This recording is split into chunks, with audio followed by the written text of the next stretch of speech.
It's like you got to be able to just say what it is. Well, that situation can be ugly in a multitude of ways. Yes. Right. That's when things get, well, that's when it's very difficult to pick your moral pathway forward.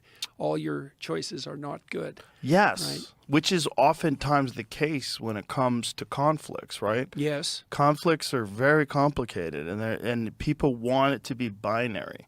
They want there to be a good guy and a bad guy, and that's oftentimes not really the case. Well, it's hard to organize yourself for combat unless you are quite convinced that you're the good guy. Mm-hmm. So there's a default to that dichotomy that's a necessary part of, well, even standing your own ground, right? Because otherwise you get demoralized. Mm-hmm. And so I suppose people... Teammates stay alive. That's what you have to do. Yeah, well, you never know when doubt will cause a fraction of a second difference in reaction time. Oh, yeah. That's always the thing with physical altercations with people, too. Mm-hmm. You know, oftentimes people get sucked into these things where they're not sure whether to act or not act, and that's when they get in trouble. Right. You know. Right. That's probably true in life. You don't want to oversimplify things, too, but once you've made a decision, well, that's when it's necessary to put doubts behind you, because otherwise you just act in half measures. Yeah, and right? oftentimes you have to have done the wrong thing before, like failed to act or hesitated to act, and it cost you. And then you have to learn that lesson. It's very difficult to know that without do makes you get older and more miserable, and you gather no information along the way. A bad plan is a good idea. Best, any plan is better than none. That's a good rule of thumb. And a bad plan can be incrementally improved. Yeah. Right? With right. experience. Right. He who hesitates is lost. Yeah. Yeah, that's really difficult for young people. I think more so today than ever at any time in history, because the distractions are so many and they're so engrossing.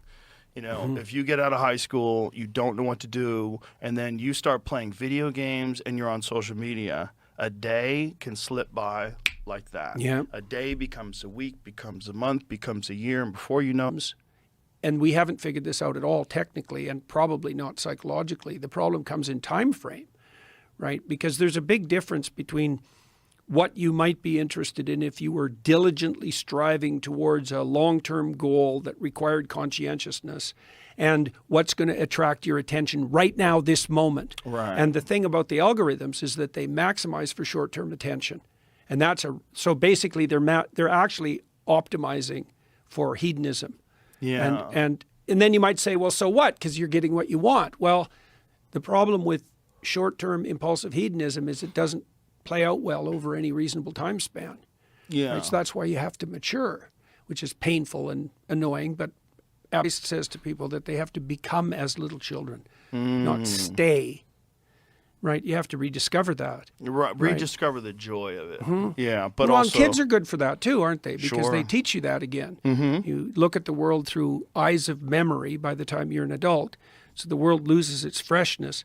That's part of the world loses its freshness because you see your memories instead of the world. Right. And then kids come along and you think, oh yeah, that's really actually quite interesting. And they're so compelled by everything because their perceptions are so fresh that they share that with you, and that can help reawaken that spirit of childhood play, let's say. I've been thinking a lot about play in the last year or so. Yeah. Well, I spend a lot of time trying to take apart the causes of play. So let's say play is the foundation of micro-community, right? When you're a little kid, you play a game with another kid. And then if that works well, you inhabit a little dyadic community. You're both in it together. And then if it really works, you replicate that across time, and that gives you a friend. But play is very interesting psychologically and psychobiologically, because it has to be entered in voluntarily. You can't force someone to play. And it's also motivationally fragile. So mammals have a play circuit, and it can be disrupted by pretty much any other motivational or emotional circuit. So the circumstances have to be set up properly. Like the walled garden, what attitude I should take coming in to talk to you. And there isn't a better attitude than play. And I think it is because it's the antithesis of tyranny in particular. And then you were talking more about mature play. And that's that good, that also makes sense. This is the issue with the idea that adulthood isn't any fun. It's like, well, do you want to play a simple game? Or do you want to play a really sophisticated game really well? Now, that's going to require some discipline and some training and some maturation, but the payoff is much higher. That's a good way to conceptualize marriage. The highs are higher. Because sex has been made less dangerous by the pill.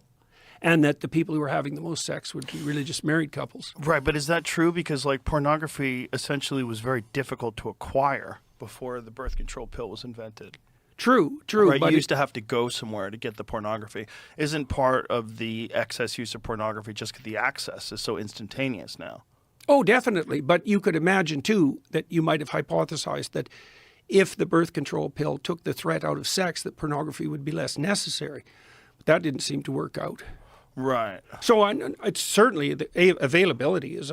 We would never know, though, because the birth control was, when was it, 1960 something? That's really when it somewhere started around then? Yeah, when it started to ramp up, let's say. It's so crazy because of activity. When a guy's having sex, he's not thinking, I can't wait to make a baby. He's just thinking, boy, sex is going to be great. I'm excited. Oh, boy, that's fun. You're not thinking, I'm making a kid, because that would make you hesitant, and nature's not interested in hesitation. Nature's like, no.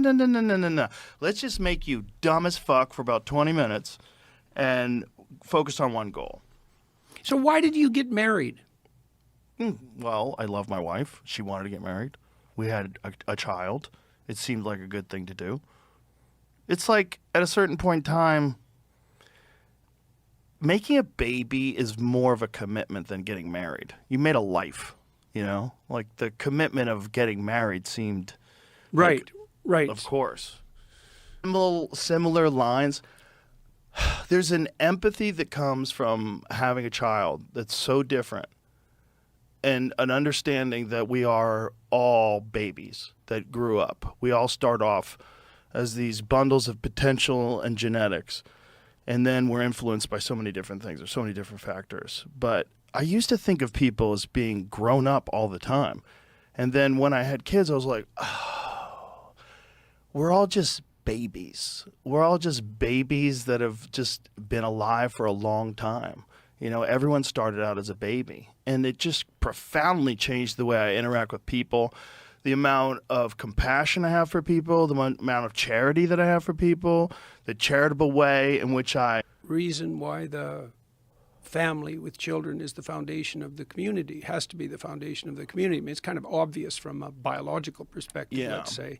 No children, no community. But there's no reason to assume that you wouldn't get radically better at something with necessity and practice. And if